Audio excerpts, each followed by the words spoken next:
சரண் Krishna YouTube சேனலுக்கு உங்களை அன்புடன் வரவேற்கின்றேன். உங்கள் வீட்டில் குலதெய்வம் மற்றும் இஷ்ட தெய்வத்தின் வழிகாட்டுதல் இருக்குது என்பதை உணர்த்தும் 5 அறிகுறிகள் என்னென்ன அப்படிங்கிறத பற்றி தான் இந்த வீடியோவில் தெளிவாக நம்ம பார்க்க போகிறோம். நம்ம சேனலில் உள்ள வீடியோவை ஃபஸ்ட் டைம் நீங்கள் பார்க்குறீங்க அப்படின்னா மறக்காமல் நம்ம சேனலை சப்ஸ்கிரைப் பண்ணி வச்சுக்கோங்க. நம்ம சேனலில் தொடர்ந்து குலதெய்வ பதிவுகள், ஆன்மீக தகவல்கள் வந்து கொண்டே இருக்கும். வாங்க வீடியோக்குள்ளே போகலாம்.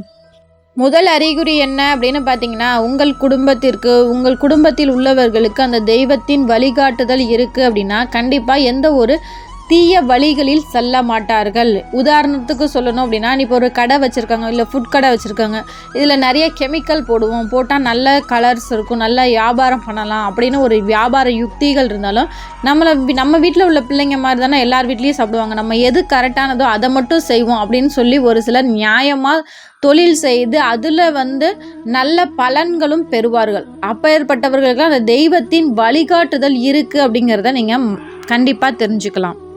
பொதுவாக ஒரு வீட்டில் பல்லிகள் சத்தமிடுவது அந்த தெய்வத்தின் அறிகுறி அப்படின்னு நம்ம சொல்லுவோம். அது மட்டும் இல்லை, இதே அறிகுறிகள் பல்லிகள் நம்ம பேசாமல் இருக்கும்போது, இல்லை எங்கேயாவது போகும்போது 3 பல்லிகள் 5 பல்லிகள் ஒன்று சேர்ந்து தொடர்ந்து சத்தம் எழுப்பி கொண்டே வருவது, மேற்கு திசையில் இருந்து தொடர்ந்து சத்தம் வந்து கொண்டே இருக்குது அப்படின்னா நமக்கு ஏதோ ஒரு ஆபத்து வரப்போகின்றது அப்படிங்கிறதையும் உணர்த்துகின்றது. அது மட்டும் இல்லை, பல்லிகள் நம்ம வெளியே சொல்லும்போது மேலே விழுவது, இதெல்லாம் நடந்துச்சு. அது உச்சந்தலையிலேயே பள்ளி விழுந்துச்சு அப்படின்னா நமக்கு ஏதோ ஒரு பெரிய கெடுதல் நடக்க போகிறது. இந்த நேரத்தில் நீ வெளில போகக்கூடாது அப்படிங்கிறத தடுத்து நிறுத்துவதற்காக நம்ம வீட்டில் உள்ள தெய்வ சக்திகள் நமக்காக அறிகுறி காட்டுகின்றது.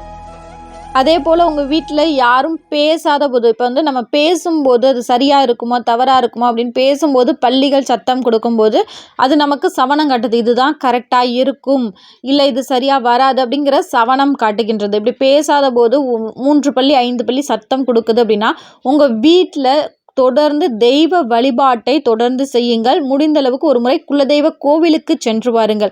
அதே போல் உங்கள் வீட்டில் யாராவது பில்லி சூனியம் உங்களுக்கு வைக்க போகிறாங்க அப்படின்னா முதல்ல பல்லிகள் தொடர்ந்து இறந்து கொண்டே இருக்கும். இப்படி உங்கள் வீட்டில் தொடர்ந்து பல்லிகள் இறந்துக்கிட்டே இருக்குது அப்படின்னா உங்கள் வீட்டில் ஏதோ ஒரு கெடுதல் வரப்போகின்றது. அந்த தெய்வ சக்தியை அப்புறப்படுத்தி விட்டு தீய சக்தி உள்ளே நுழைய போகின்றது அப்படிங்கிறதையும் நீங்கள் தெரிஞ்சுக்கலாம்.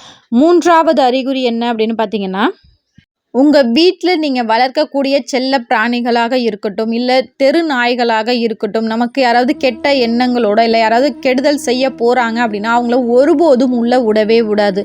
அதுவும் ஒரு சில நாய்கள்லாம் பார்த்திங்கன்னா யாராவது வரும்போது திடீர்னு தலைவாசலில் தலை வச்சு படுத்துக்கும். அவங்கள உள்ளே விடவே விடாது. அது நாயை தாண்டக்கூடாது அப்படின்னு சொல்லுவாங்க.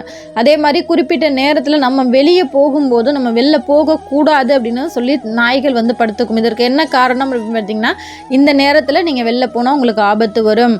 அதே மாதிரி இவங்க உங்கள் வீட்டுக்குள்ளே வந்தாங்க அப்படின்னா நமக்கு வீட்டுக்குள்ளே உள்ளவங்களுக்கு ஏதாவது ஆபத்து வரும். அவங்களோட எண்ணங்கள் சரியில்லை, தீய சக்திகள் இருக்குது அவங்கள சுற்றி அப்படிங்கிறத நமக்கு உணர்த்துகின்றது. 4வது அறிகுறி என்ன அப்படின்னு பார்த்தீங்கன்னா, பூஜை அறையில் நம்ம சுவாமி கும்பிடும்போது நமக்கு ஏதோ ஒரு கெடுதல் வரப்போகின்ற, நம்ம உடம்புலையே ஏதாவது கெட்ட சக்திகள் நம்ம உடம்புல இருக்குது. அது என்னங்க நம்ம உடம்புல கெட்ட சக்தி இருக்குமா அப்படின்னு கேட்டிங்கன்னா, நம்ம வெளியில் போகும்போது பலரோட தீய எண்ணங்களாக பார்க்கும்போது அது நமக்கு கெட்ட சக்தியாகவும் திருஷ்டியாகவும் நம்ம மேலே இருக்கும். நம்ம பூஜை அறையில் போய் நம்ம வழிபாடு செய்யும்போது அந்த கெட்ட சக்திகள், அந்த கெட்ட எண்ணங்கள் நம்ம விட்டு விலகுவது, கண்ணீர் வரும்.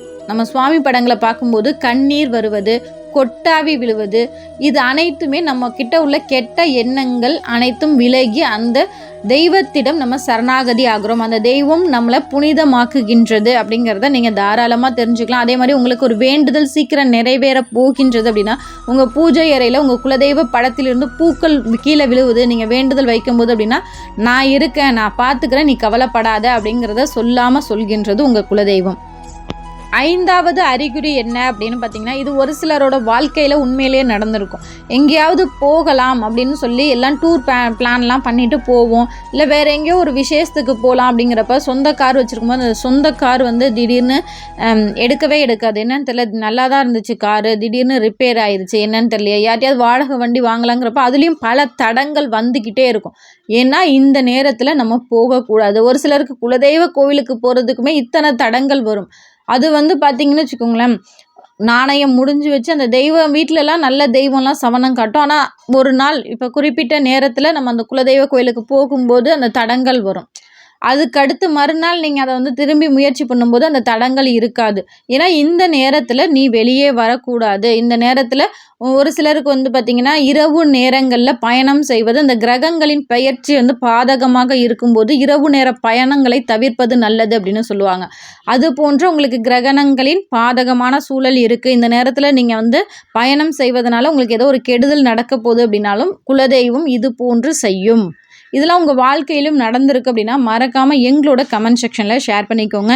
இந்த வீடியோ உங்களுக்கு பயனுள்ளதாக இருக்கும் என்ற நம்பிக்கையில் மற்றொரு பதிவுகளில் உங்களை சந்திக்கிறேன். இந்த வீடியோ உங்களுக்கு பிடிச்சிருந்தால் லைக் பண்ணுங்கள், ஷேர் பண்ணுங்கள், மறக்காமல் சப்ஸ்கிரைப் பண்ணுங்கள். இது உங்கள் சரண் கிருஷ்ணா யூடியூப் சேனல். நன்றி, வணக்கம்.